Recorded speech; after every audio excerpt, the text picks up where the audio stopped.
Good morning students. आज फिर आपका मैथमेटिक्स की ऑनलाइन क्लास में वेलकम है।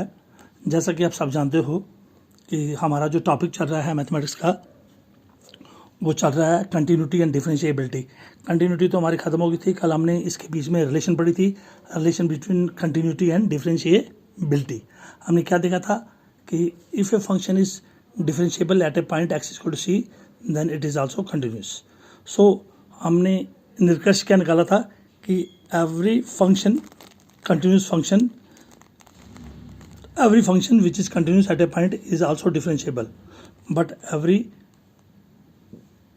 differentiable function is also, हमने क्या निष्कर्ष निकाला था कि every differentiable function is also continuous, but every continuous function may or may not be differentiable because its converse is not true। तो चलिए आज हम डिफरेंशिएबिलिटी शुरू करते हैं। पहले हमने पढ़ा था derivative of a function Y equal to F X क्या होता था। मैंने आपको बताया था कि जो एक इंक्रीमेंटल वैल्यू हमने दी थी वाई को थोड़ा सा बढ़ा, मान लो वाई 2 है तो 2.1, जैसे ही हम एक्स की वैल्यू डालते हैं तो वाई की वैल्यू बढ़ती जाती है। अगर एक्स 1 डालते हैं तो वाई मैंने आपको बताया तो वो कितना हो जाता है, जैसे Y is equal to 2x है, एक्स की वैल्यू 1 डालेंगे तो वाई कितना होगा 2 इंटू 1। अगर एक्स की वैल्यू 2 डालेंगे तो वाई कितना हो जाएगा 4। तो हमने देखा इंक्रीमेंटल चेंज दोनों में होती है। अगर हम एक्स में लेंगे डेल्टा एक्स तो वाई में होगी डेल्टा वाई।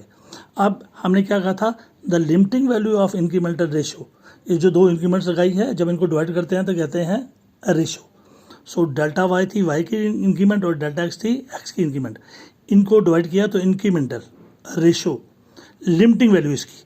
सो लिमिटिंग वैल्यू किसकी लेनी है हमने, इंक्रीमेंटल रेशो की। ये जो दो इंक्रीमेंट्स हैं इनकी रेशो की the limiting value of incremental ratio वो कौन सी होती है, limit delta X goes to 0 delta Y by delta X is called as derivative of the function. इसी को हम डेरिवेटिव ऑफ द फंक्शन कहते हैं। कौन सी function, y is equal to F x. It is denoted by, अगर y में लेनी हो तो डी बाई डी एक्स, ये डेरिवेटिव की निशानी है d by D x, d by D x of y. और अगर एफ में लेनी हो तो एफ का बन जाता है एफ डैश एक्स। और ये limiting value of incremental ratio delta Y by delta X, delta X goes to 0 किसके बराबर होती है, limit delta X goes to 0 F of X plus delta X minus F of X by delta x.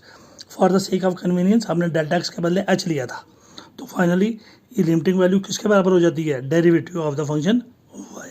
या इसको D by D, इस limiting value को या D by D x of Y कहते हैं, डेरिवेटिव ऑफ फंक्शन वाई। या F X में लिखना हो तो F dash X is equal to limit delta X के बदले हमने for the sake of convenience क्या किया था, डेल्टा एक्स के बदले एच लिया था। So H goes to 0 F of X plus delta X के बदले H minus F of X और नीचे डेल्टा एक्स के बदले एच। तो ये है हमारा derivative of the function Y की वैल्यू। अब डिफरेंशिएशन क्या होती है, तो जिस तरीके से हम किसी फंक्शन का डेरिवेटिव ढूंढते हैं उस मेथड को हम कहते हैं differentiation. The process of finding derivative of the function is called as differentiation. तो जिस प्रोसेस से, जिस मेथड से हम किसी भी फंक्शन का डेरिवेटिव ढूंढते हैं उसको क्या कहा जाता है, डिफरेंशिएशन। सो चलिए आगे। इन अवर प्रीवियस क्लास, पिछली हमारी 11th क्लास में we have studied how to find derivatives of some functions. हमने सीखा था कुछ फंक्शंस के डेरिवेटिव कैसे निकाले जाते हैं, लाइक पॉलिनोमियल फंक्शंस के डेरिवेटिव कैसे निकाले जाते हैं, ट्रिग्नोमेट्रिक फंक्शंस के डेरिवेटिव कैसे निकाले जाते हैं एक्स्ट्रा। और हमने and also some important formulas हमने सीखे थे। तो वो सम इम्पॉर्टेंट फार्मूले कौन थे, number 1 D by D x of X raise power N. मान लो किसी का पावर हो एक्स का पावर 3 हो, उसके लिए कुछ भी हो, N can be any 3 4 5 1। So X raise power N क्या होता है, एन सामने आ जाता है, N into X raise power N में से एक निकल जाता है एन माइनस 1।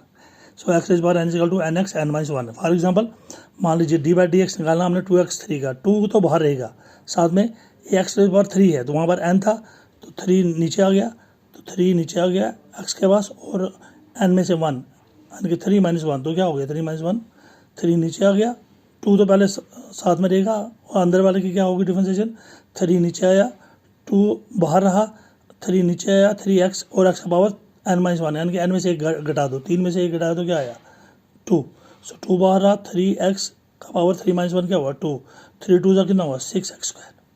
इसी तरह हमने सेकंड फार्मूला किया था d by D x of a x plus b into n. इसमें एन नीचे आया तो a x plus B raise power N minus 1, वैसे ही। लेकिन इन दोनों में फ़र्क क्या है, अब ये जो टुकड़ा रह गया ए एक्स प्लस बी, इसकी भी डिफरेंशिएशन साथ में D by D x of a x plus b, इसका क्या हुआ एन नीचे आ गया a x plus B raise power N minus 1, साथ में D by D x of a x plus b, ये साथ में रहता है। ये बादाम के अंदर जो गिरी होती है ना, उसकी डिफ्रेंशिएशन भी आगे करनी होती है, और वरना ये गलत है, पूरी डिफ्रेंशिएशन कंप्लीट नहीं होगी। अब n का ax plus B raise power n minus 1। अब ये डिफ्रेंशिएशन, a तो बाहर रहा, मल्टीप्लिकेशन, x की डिफ्रेंशिएशन क्या होती है 1, x की क्या होती है डी बाई डी एक्स। आप याद रखना, D by D x of X equal to 1। कैसे इसका पावर 1 है तो 1 नीचे आया, 1 इंटू एक्स का पावर 1 माइनस 1 क्या होगा 0, और एनीथिंग रेज पावर 0 क्या होगा 1, 1 इंटू 1 क्या होगा 1।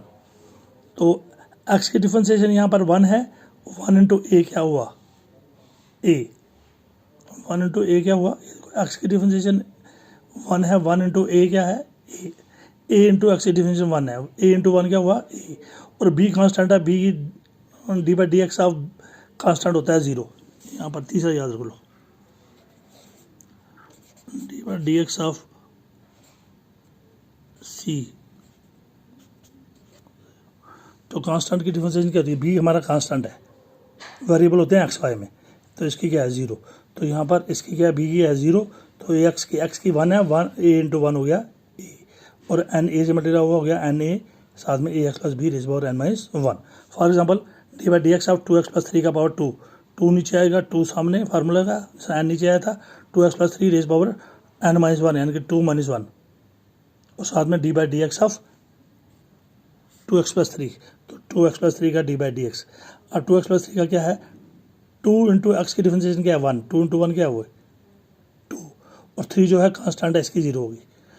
2 इंटू एक्स की डिफ्रेंशिएशन 1 है, 2 इंटू 1 हो गया 2, और 3 की डिफ्रेंशिएशन क्या है 3 कांस्टेंट है तो उसकी 0 है, प्लस 0 है इसलिए हमने छोड़ दिया। तो बाहर क्या आया 2 इंटू 2 क्या हुआ 4, साथ में 2x प्लस 3, और 2 माइनस 1 पावर 1 था तो पावर 1 लिखने की ज़रूरत नहीं है। फिर हमने किए थे derivatives of trigonometric functions 11th class में। डेरिवेटिव ऑफ साइन एक्स होता है कॉस एक्स, याद रखना आपने सबको लर्न करना है। Derivative of d by D x of cos x होता है minus sine x, derivative of tan x होता है secant square x, derivative of cot x होता है minus cosecant square x, derivative of sec x होता है sec x into tan x, और derivative of cosec x होता है minus cosecant x into cot x. ये सारे डेरिवेटिव्स पॉलिनोमियल फंक्शंस के और ट्रिग्नोमेट्रिक फंक्शंस के अच्छी तरह लर्न करना। कल हम 12th का जो टॉपिक है इसको कंटिन्यू करेंगे। Thank you very much and have a nice day.